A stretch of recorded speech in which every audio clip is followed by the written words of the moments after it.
Introduction of the main character.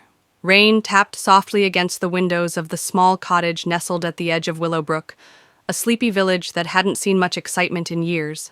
Inside, Clara Bennett sat curled up in an armchair, a thick blanket wrapped around her legs, and a half-empty cup of tea resting on the side table. Her eyes stared blankly at the flickering fireplace, but her thoughts were miles away. At 32, Clara felt like she was standing still while the rest of the world moved forward. Her days had fallen into a predictable rhythm.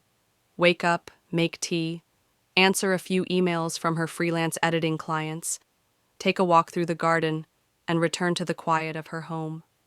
Once she had dreamed of becoming a published novelist, of traveling the world and collecting stories from the people she met. But those dreams had slowly faded, buried under years of small responsibilities, disappointments, and the growing weight of loneliness. 3 years ago, Clara had returned to her childhood home after her mother passed away. She had intended to stay only for a few weeks to settle affairs, but something about the stillness of Willowbrook had kept her anchored. Or perhaps it was easier to hide here, away from the reminders of a life that hadn't turned out the way she'd hoped. Her father had left when she was 6. Her mother had never spoken much about him, only that he wasn't ready for a family. That silence had left Clara with more questions than answers, questions she had eventually stopped asking. Love, too, had been complicated. She had fallen hard once in her 20s, but it ended in heartbreak, and since then, she had kept her heart under lock and key. Clara had friends, sure, acquaintances from the village, old schoolmates she occasionally exchanged messages with online, a neighbor who dropped off fresh bread on Sundays, but none of them really knew her, not the way someone who truly listens does. And sometimes, even she wasn't sure who she was anymore. Lately, Clara had felt a pull to do something different. A nudge, gentle but persistent, as if something or someone was calling her to look deeper, to find what had been lost or forgotten. But she didn't know where to start. Her mother's old belongings still sat boxed up in the attic. She hadn't had the heart to go through them yet. That afternoon, as the rain grew heavier and the wind howled softly outside, Clara made a decision. She stood, wrapped the blanket tighter around her, and climbed the narrow staircase to the attic. She told herself it was just to tidy up, but deep down, something told her that today wouldn't be ordinary. Something was waiting to be found. She just didn't know yet that one letter, tucked away and forgotten, was about to change everything. Setting the scene. The Bennett cottage stood at the end of a winding lane, surrounded by fields that stretched out like patchwork quilts, stitched together with rows of hedges and dotted with wildflowers. It was the kind of house that looked like it belonged in a storybook. Ivy crawling up its stone walls, window boxes overflowing with petunias in the summer, and a blue-painted front door that squeaked slightly when opened. The house had belonged to Clara's grandparents before her mother inherited it, and now it was Clara's by quiet default. It was old, but solid, the kind of place that held secrets in its floorboards and memories in its walls. Time moved slower here, as if the house itself resisted the rush of the modern world. Willowbrook, the village just a 15-minute walk away, was small and peaceful. With only a handful of shops, a bakery, a general store, a cozy cafe called The Nook, it offered little in the way of excitement, but it made up for it with charm. Everyone knew everyone else's names, birthdays, and business. It could be comforting or claustrophobic, depending on Clara's mood. The cottage sat on the edge of the woods, with a modest garden that Clara had done her best to maintain. Her mother had been passionate about gardening, and Clara often felt her presence when she ran her fingers through the soil or trimmed the rose bushes. Behind the house was a crumbling stone wall, beyond which lay an overgrown trail that led into the trees. As a child, Clara used to imagine fairies lived there. These days, she just liked the quiet. Inside, the cottage was a blend of old and new. The furniture had been passed down through generations: solid oak bookshelves, a grandfather clock that still ticked faithfully, and a dining table that bore the marks of years of family dinners, spilled ink, and scattered puzzles. Clara had added touches of her own: framed photographs, shelves filled with novels, and a writing desk near the window that overlooked the garden. The attic, however, was untouched. It was the one place Clara hadn't dared to really go through since moving back. The door at the top of the stairs creaked when opened, and the air inside smelled faintly of cedar and dust. Boxes were stacked haphazardly, some labeled in her mother's looping script, others left blank. Old suitcases, forgotten clothes, faded Christmas decorations, and stacks of yellowed papers lined the space. A small window let in a sliver of light during the day, casting long shadows across the wooden floorboards. On rainy afternoons like this one, the attic felt suspended in time, quiet, still, and full of ghosts. It was here, in this untouched corner of her past, that Clara was about to stumble upon something that would turn everything she thought she knew upside down.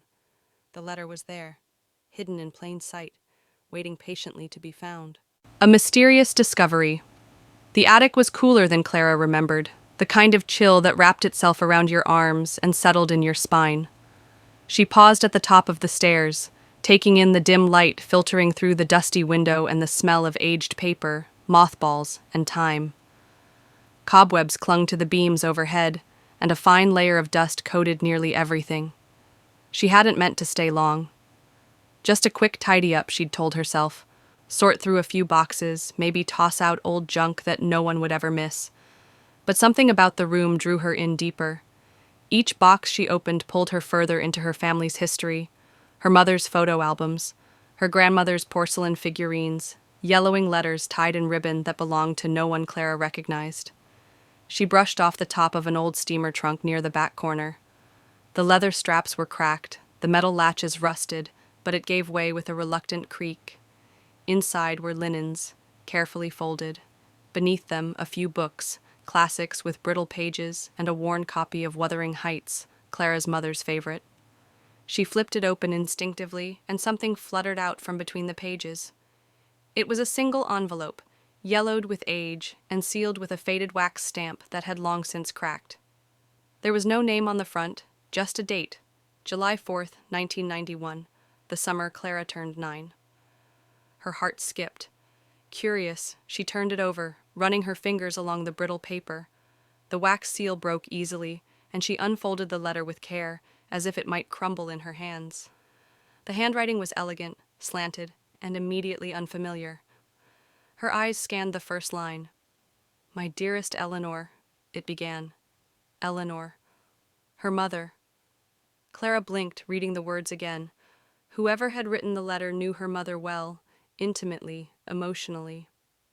The language was tender, filled with longing and regret. It spoke of choices made and roads not taken, of a love that had never quite gone away. Then she reached a line that made her breath catch. "I wish I had stayed. I think about you and Clara every single day." Clara's heart pounded in her chest.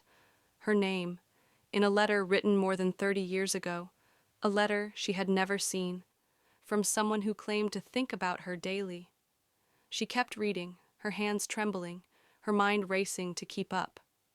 The letter spoke of leaving too soon, of fear, of mistakes that couldn't be undone, but also of hope, of wanting to reconnect, of one day coming back. But they never had. Clara sat down heavily on the trunk, the letter limp in her hands. Questions flooded her mind faster than she could ask them. Who wrote it? Why had her mother kept it hidden? And most importantly, why had they never come back? The attic seemed to grow quieter, heavier, as if it too was holding its breath. Everything was about to change. Initial reaction to the letter. Clara sat frozen, the silence of the attic pressing down on her like the weight of the past itself. The letter trembled slightly in her hands, though she couldn't tell if it was from the chill in the air or the sudden surge of emotion flooding her chest. She glanced back down at the open page, its ink slightly smudged in places, as though it had once been read through tears, or perhaps even written with them. The handwriting was smooth, confident, careful. There was no mistaking the intimacy in the words, no denying the pulse of something deeply personal etched between each line. But still, she hesitated. This wasn't meant for her. It was a letter to her mother, Part of her felt like she was intruding on something sacred, something private, tucked away in a book as if it had been deliberately hidden. And maybe it had. Her mother had always been careful with her secrets. She carried sorrow with grace, the kind that rarely showed on the surface but lived quietly in her eyes. Clara swallowed, her gaze shifting to the attic window where rain streaked softly down the glass. She should put it back, she thought. Close the book, slide the letter inside, and leave the past alone. But curiosity won. She read the opening lines again, her name jumping off the page like a whisper from the shadows. I think about you and Clara every single day. It was jarring. The idea that someone, this stranger with careful handwriting and a broken heart, had been thinking of her all this time. Her name, woven into a love letter like a thread connecting her to someone she couldn't yet place. As she continued reading, something stirred inside her. Confusion, yes, but also a strange sense of warmth. The letter wasn't angry or dramatic. It wasn't filled with apologies or pleas for forgiveness. It was honest, raw in its vulnerability, the kind of letter written when you believe it might be your last chance to say what matters. Clara blinked hard. The words blurred as emotions swelled behind her eyes. Was it him? Her father? The question crept in quietly, then bloomed like a storm.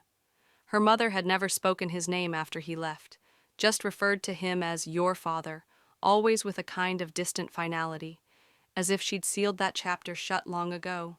But this letter, it cracked something open. And within those lines was the possibility of answers Clara had stopped searching for years ago. She reached the end of the letter slowly, each word more delicate than the last. If you ever decide to find me, you know where to look. Clara stared at the sentence. The words echoed, heavy with meaning, hinting at something just out of reach.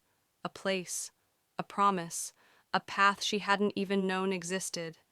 The attic was quiet again, but inside Clara 100 questions had just woken up, and none of them were going back to sleep. The letter's message. Clara smoothed the fragile paper across her lap, her fingers tracing the ink like it might help her absorb the truth faster. The attic seemed to fade away as she read, the shadows and dust blurring at the edges of her vision. All she could see were the words, each one unfolding like a secret whispered across time. My dearest Eleanor, I've written this letter 100 times in my head, maybe more. But somehow the words always felt too small. How do you explain walking away from the only thing that ever felt like home? Clara's breath hitched. You told me once that love is about staying, even when it's hard. I believed you, but I was young, afraid. I didn't think I could be what you needed. And when you told me about Clara, I panicked. I ran. Her heart started to race. The lines blurred, then sharpened again under her gaze. I want you to know that leaving was never about not loving you. I loved you more than I ever knew I could, but I didn't know how to stay. I didn't know how to be a father. There it was. The truth she'd never been told, the name that had never been spoken aloud. This was him, her father. 1,000 emotions surged at once, shock, anger, grief, disbelief, and somewhere beneath it all, a flicker of something like hope. She read on, needing to know more. I watched from afar more times than I can count. Once when Clara was 5, I saw you both at the park near the old elm tree. You were wearing that yellow scarf you loved so much. She was chasing leaves. I stood across the street, completely invisible, and it nearly broke me. Clara's throat tightened. She didn't remember the day, but knowing he had been there watching, aching from a distance, it shook her in a way she couldn't explain. I don't deserve her. I know that. I don't expect anything from you. Not forgiveness, not a second chance. But if someday you decide she should know the truth. I live in Whitby now, 14 Rosewell Lane. The sea is just outside my window, and I still think of you every time I hear the gulls in the morning. The final lines of the letter were less structured, almost hurried, as if emotion had overtaken the writer. Please tell her I'm not a villain. I was just afraid. I've missed every birthday, every milestone, every moment, and I carry that with me every day. I'm sorry. I'm so sorry. No signature, just space and silence. Clara folded the letter carefully, her hands no longer shaking but cold. The attic around her seemed to hold its breath. Her whole life, she had carried the silence of an absent father, never knowing why. Now that silence was broken, and in its place was a fragile, powerful truth. He had been there, he had loved her, and he was still out there, waiting. Flashback or backstory.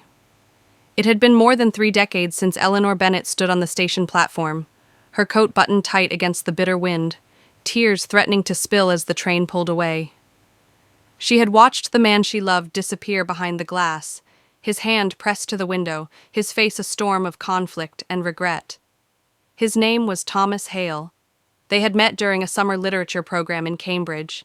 Eleanor, sharp and curious, with a wit that could slice through any room, and Thomas, a quiet dreamer with ink-stained fingers and a voice like soft thunder. They had fallen in love between bookshops and poetry readings, dancing barefoot in their tiny rented flat, scribbling sonnets on napkins and reading to each other by candlelight. But life wasn't simple. Eleanor became pregnant just before the program ended. Thomas, overwhelmed by the sudden weight of responsibility, spiraled into fear. He had grown up with an absent father, raised by a mother who carried her grief like a second skin. He couldn't bear the thought of becoming the same kind of man. So he ran, leaving Eleanor behind with only a note and a promise he didn't keep. Years later, the letter arrived. It came unexpectedly, slipped through the mail slot on a gray July morning. Eleanor had read it once, then again, and then folded it carefully and tucked it away inside the pages of her favorite book, Wuthering Heights. Perhaps she had done it out of instinct, or maybe hope that someday Clara might find it when she was ready. But Eleanor never spoke of Thomas again. She chose silence over stories, protection over pain. Clara had always sensed there was more to her mother's past than she let on. The sadness in her smile, the way her eyes lingered on other families, fathers holding hands with their daughters. It had all meant something. And now Clara understood. Not everything, but enough to feel the hollow places begin to fill.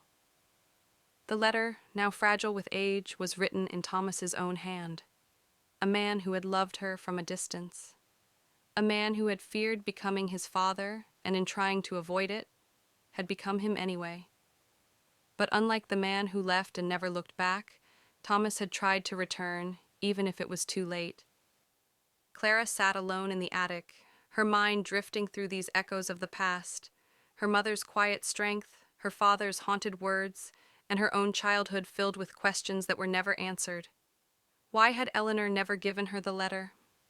Why had she hidden it instead of sharing the truth? Maybe it was her way of protecting Clara from disappointment. Or maybe she had planned to tell her, someday.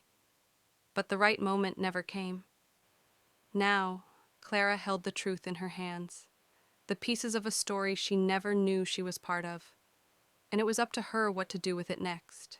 Emotional impact. Clara sat in the attic long after the rain had stopped. The letter lay across her knees like a delicate relic, and her hands, now still, rested gently on either side of it. She wasn't sure how long she had been sitting there. The light through the attic window had shifted, casting long golden beams that danced quietly over dust particles floating in the air. But inside her, nothing felt still. It felt like an earthquake had moved through her chest, quiet but devastating. Her father had loved her, or at least he'd tried to. That one truth echoed louder than anything else. For years, she had believed he had simply vanished, that he had walked out and never looked back.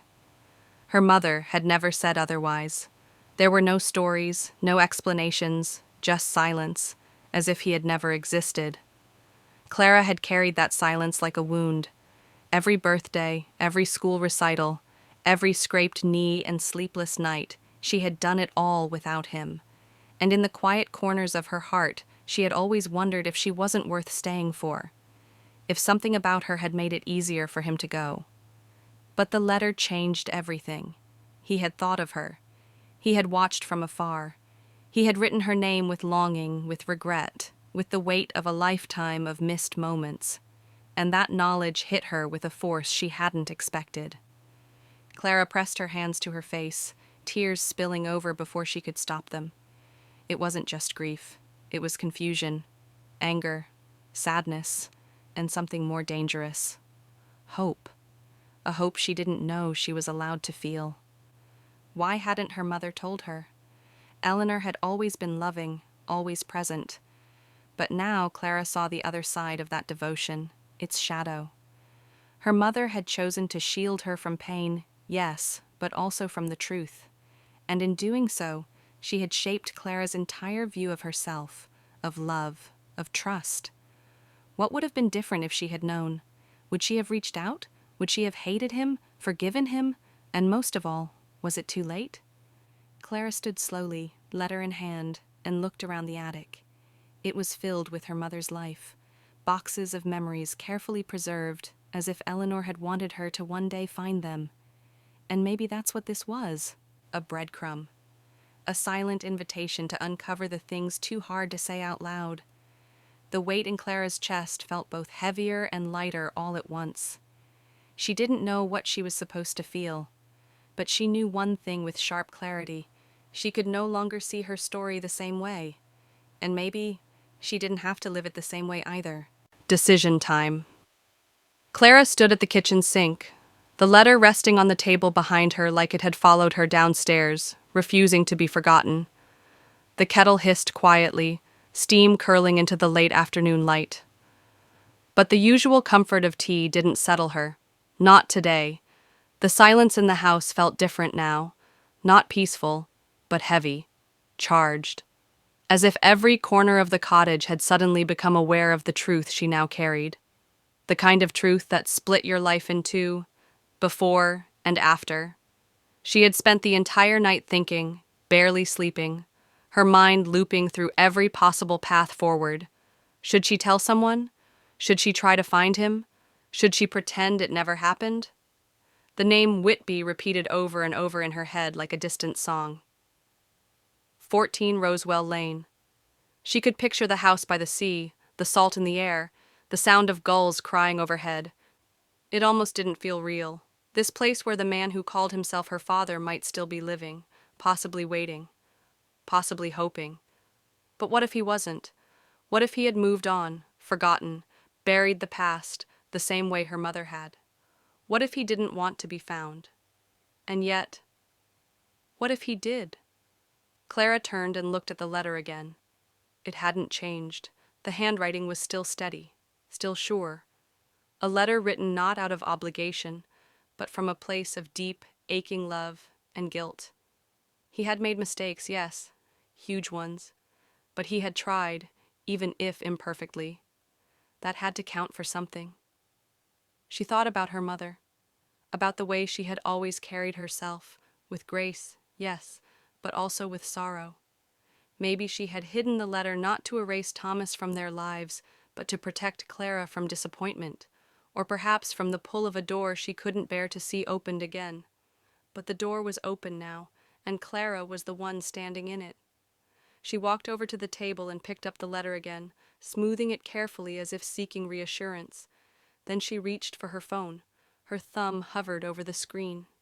She could call Aunt June, her mother's sister. Maybe she knew more. Maybe she'd even known about the letter. Or maybe she'd only offer another wall of silence. Clara looked toward the door. Or she could go. Pack a bag, drive to Whitby, stand in front of that sea-washed house and knock.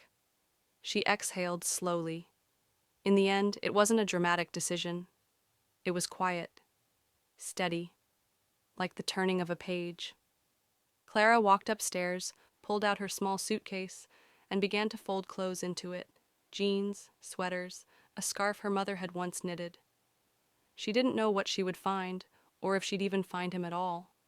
But she had to try. Some truths didn't belong in attics. They belonged face to face. Turning point. The road to Whitby twisted along the coastline, cliffs dropping sharply to the sea below. Clara's hands gripped the steering wheel, her knuckles pale with tension, but her eyes stayed focused on the horizon. She hadn't turned on the radio. Silence felt more honest, more fitting for what she was about to do. She had told no one. Not Aunt June. Not her closest friends. Not even her journal.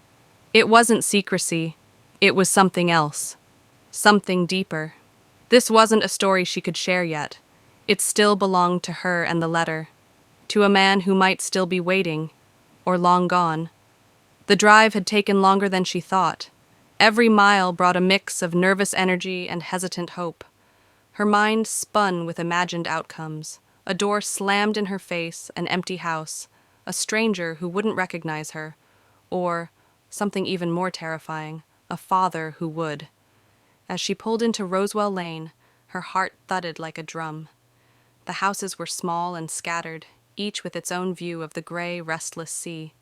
And there, at the end of the lane, stood number 14.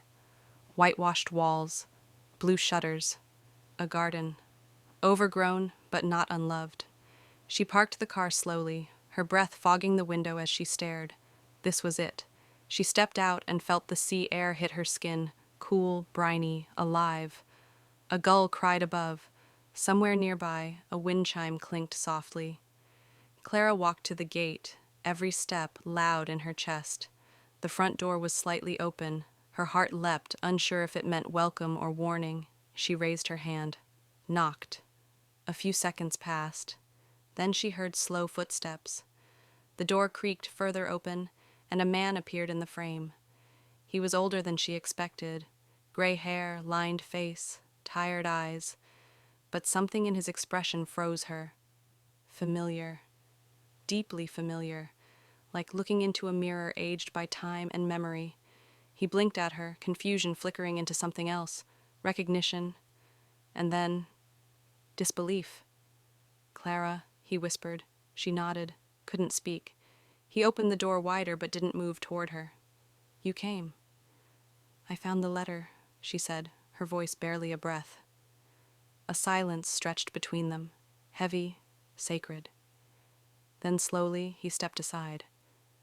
"Would you like to come in?" She hesitated only for a moment, then crossed the threshold.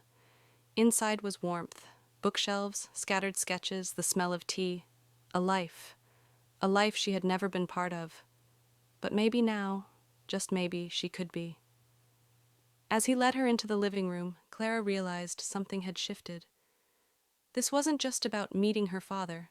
It was about reclaiming a piece of herself, understanding where she came from, and maybe, finally, finding peace in the space that had always been a question mark. The journey wasn't over, but the first step had been taken, and nothing would ever be the same again. Conclusion and new beginning. It had been weeks since Clara stood in front of that door, since she stepped into the life that had always been there, waiting for her. Her father, Thomas, had welcomed her cautiously at first, his words careful, laden with years of regret. But slowly they had begun to talk, not just about the past, but about who they were now, after all the time apart. Clara had learned that Thomas wasn't just a man who had made mistakes. He was a father who had never stopped thinking of her, even from a distance. He had kept his distance out of fear, out of self-doubt, but now he was trying, at long last, to be something she needed him to be, present. The relationship wasn't easy. It wasn't a fairy tale. There were awkward silences, unspoken apologies, and moments of uncertainty. But there was something else, too, something deeper than all of that. There was healing, there was understanding, and there was the undeniable truth that Clara was no longer bound by the weight of unanswered questions. The letter had cracked open something in her that she didn't even realize needed mending. It had made her face the truth of her family's silence, and through that she had found a new strength. Clara wasn't just her mother's daughter anymore, quietly accepting the absence of a father. She was her own woman, capable of standing tall in the face of whatever came next.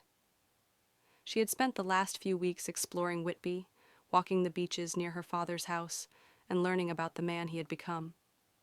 His life wasn't perfect. He had his own regrets and losses. But she had come to see him not as the ghost of her past, but as a living, breathing person who was, for better or worse, part of who she was. And so, Clara began to change in ways she hadn't expected. She started to make decisions she had long avoided. She took more risks. She reached out to friends she had distanced herself from, sharing parts of her heart she had kept hidden for so long. She began to explore new opportunities, to question the career she had settled into, and to wonder what else life had in store. One afternoon, while sitting on the porch of her father's house, sipping tea as the sun began to dip behind the horizon, Clara thought about how far she had come. The letter that had once felt like a storm of uncertainty had now become her anchor, a symbol of her transformation. It had taught her that the past, no matter how painful, could be a bridge to something better, something more real. She wasn't the same person who had walked into that attic holding a letter that she was too afraid to read. She had embraced it, she had faced the truth, and in doing so, she had stepped into a new beginning, one that was full of possibility. Clara knew that the journey was far from over, but she was no longer afraid to walk it, no longer afraid to open doors that once seemed locked. The future was no longer something that happened to her. It was something she was ready to create.